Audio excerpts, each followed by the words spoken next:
आज आप सभी से कुछ विशेष निवेदन करना चाहता हूं। इस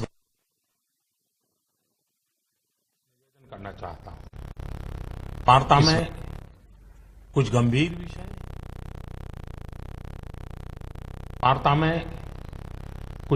विषय, कुछ महत्वपूर्ण निर्णय आपसे साझा करूंगा। आपको ध्यान होगा कि जब आपने 2014 मई में हमें जिम्मेदारी सौंपी थी, तब विश्व की अर्थव्यवस्था में ब्रिक्स के संबंध में यह आम चर्चा थी कि ब्रिक्स में जो आई अक्षर है, जो कि आई अक्षर इंडिया से जुड़ा हुआ है, लोग कहते थे कि ब्रिक्स में जो आई है वो लुढ़क रहा है। लगातार 2 साल के देशव्यापी अकाल के बावजूद भी पिछले 2.5 वर्षों में आप सब 125 करोड़ देशवासियों के सहयोग से आज भारत ने ग्लोबल इकोनॉमी में एक ब्राइट स्पॉट अर्थात चमकता सितारा के रूप में अपनी उपस्थिति दर्ज कराई है। ऐसा नहीं है कि यह दावा हम कर रहे हैं, लेकिन यह आवाज इंटरनेशनल मॉनिटरी फंड IMF और वर्ल्ड बैंक से गूंज रही है। बहनों भाइयों, विकास की इस दौड़ में हमारा मूल मंत्र रहा है सबका साथ, सबका विकास। यह सरकार गरीबों को समर्पित है और समर्पित रहेगी। गरीबी के खिलाफ हमारी लड़ाई का मुख्य शस्त्र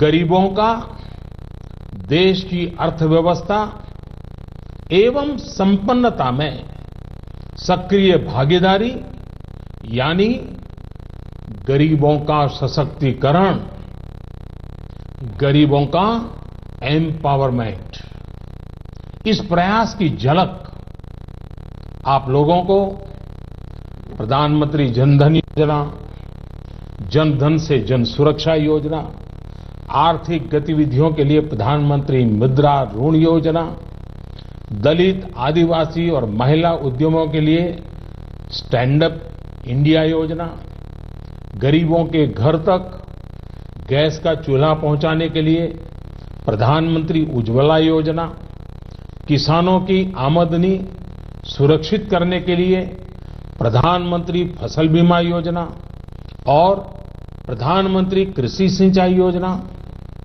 उनको अपने खेतों से ही सही उपज पाने के लिए सॉइल हेल्थ कार्ड योजना और सही उपज का सही दाम पाने के लिए ई-नाम अर्थात राष्ट्रीय कृषि बाजार योजना, इन सब में ये साफ नजर आता है कि सरकार गांव, गरीब, किसान को समर्पित है। मेरे प्यारे देशवासियों, पिछले दशकों में हम ये अनुभव कर रहे हैं कि देश में भ्रष्टाचार और काला धन, इन बीमारियों ने अपनी जड़ें जमा ली है और देश से गरीबी हटाने में ये भ्रष्टाचार, ये काला धन, ये गोरखधंधे सबसे बड़ी बाधा है। एक तरफ तो विश्व में हम आर्थिक गति में तेजी से बढ़ने वाले देशों में सबसे आगे हैं, दूसरी तरफ भ्रष्टाचार की ग्लोबल रैंकिंग में 2 साल पहले भारत करीब करीब 100वें नंबर पे था। पिछले वर्षों में अनेक कदम उठाए, ढेर सारे कदम उठाने के बावजूद भी अब हम 76वें नंबर पर पहुंच पाए हैं। ये बात को दर्शाता का है कि भ्रष्टाचार का जाल कितने व्यापक रूप में देश में बिछा हुआ है। भ्रष्टाचार की बीमारी को कुछ वर्ग विशेष के लोगों ने अपने स्वार्थ के कारण फैला रखा है।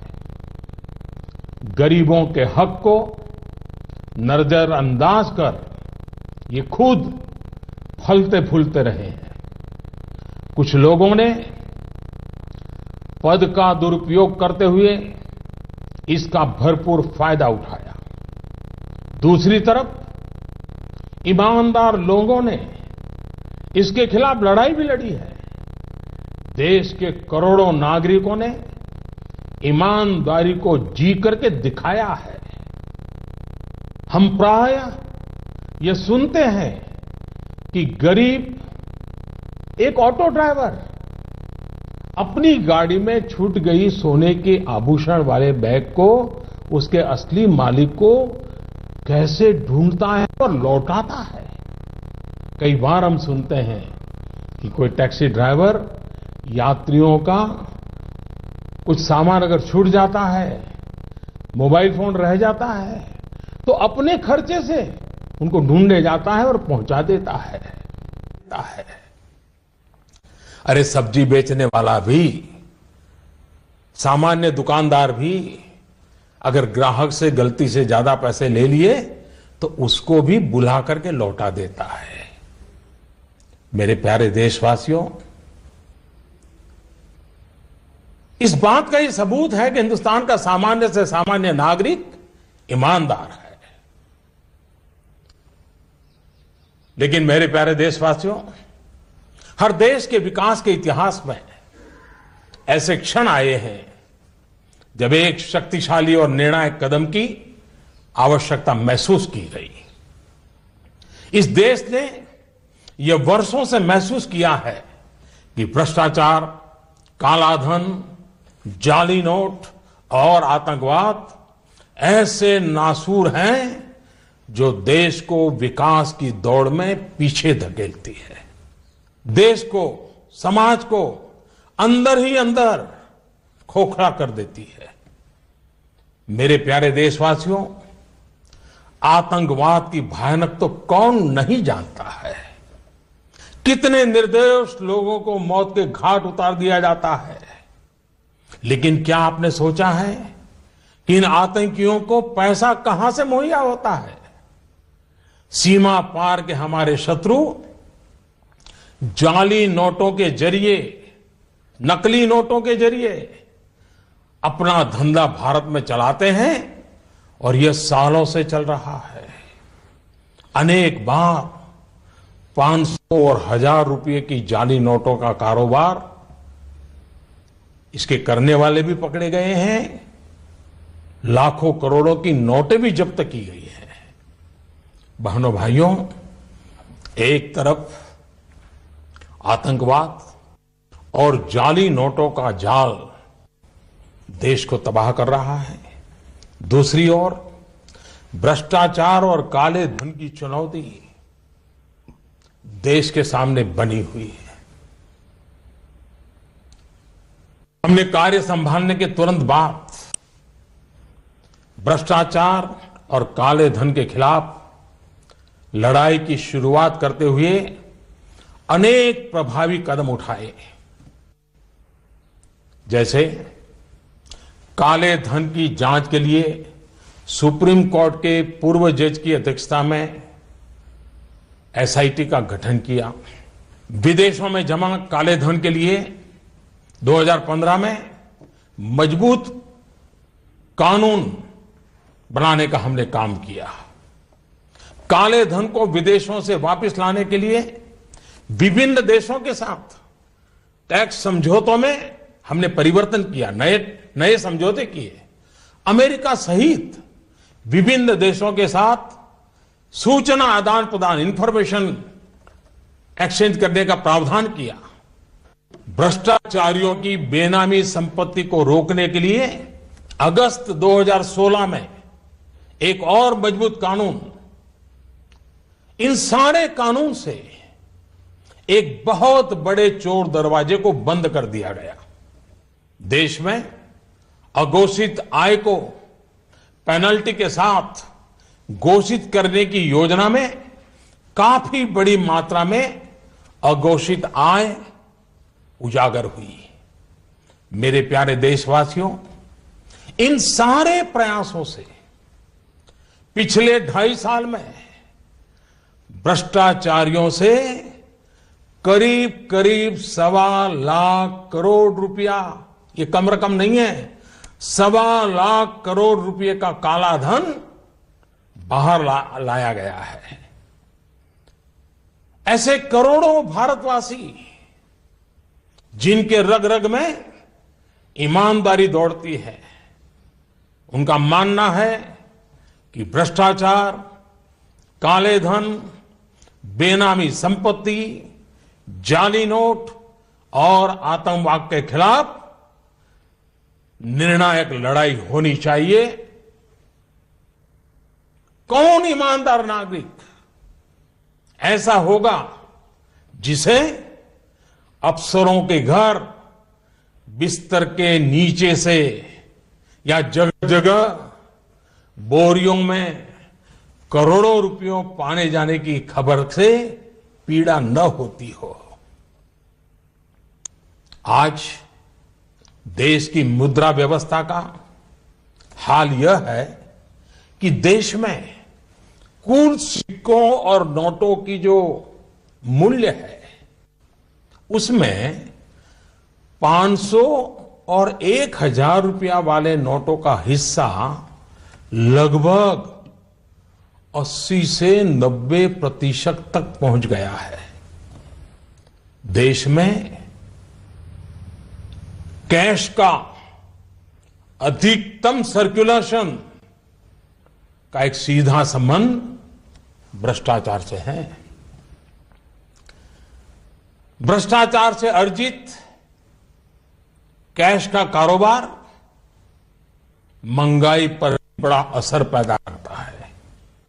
इसकी मार गरीबों को झेलनी पड़ती है। इसका सीधा प्रभाव गरीब और मध्यम वर्ग की खरीदने की शक्ति पर पड़ता है।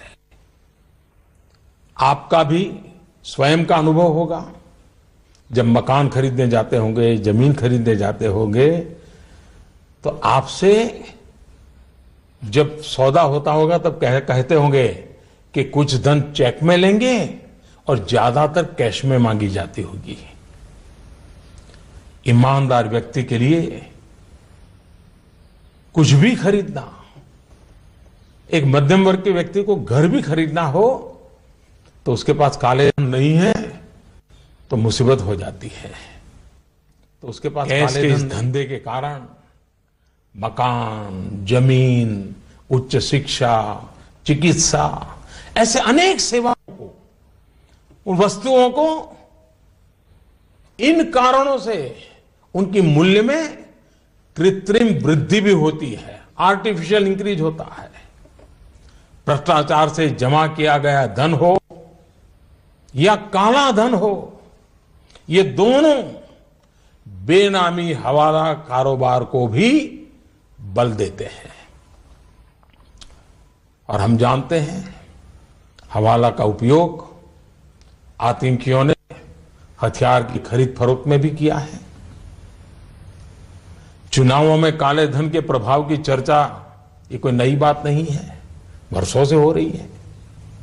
बहनों और भाइयों, देश को भ्रष्टाचार और काले धन रूपी दिमक से मुक्त कराने के लिए एक और सख्त कदम उठाना जरूरी हो गया है।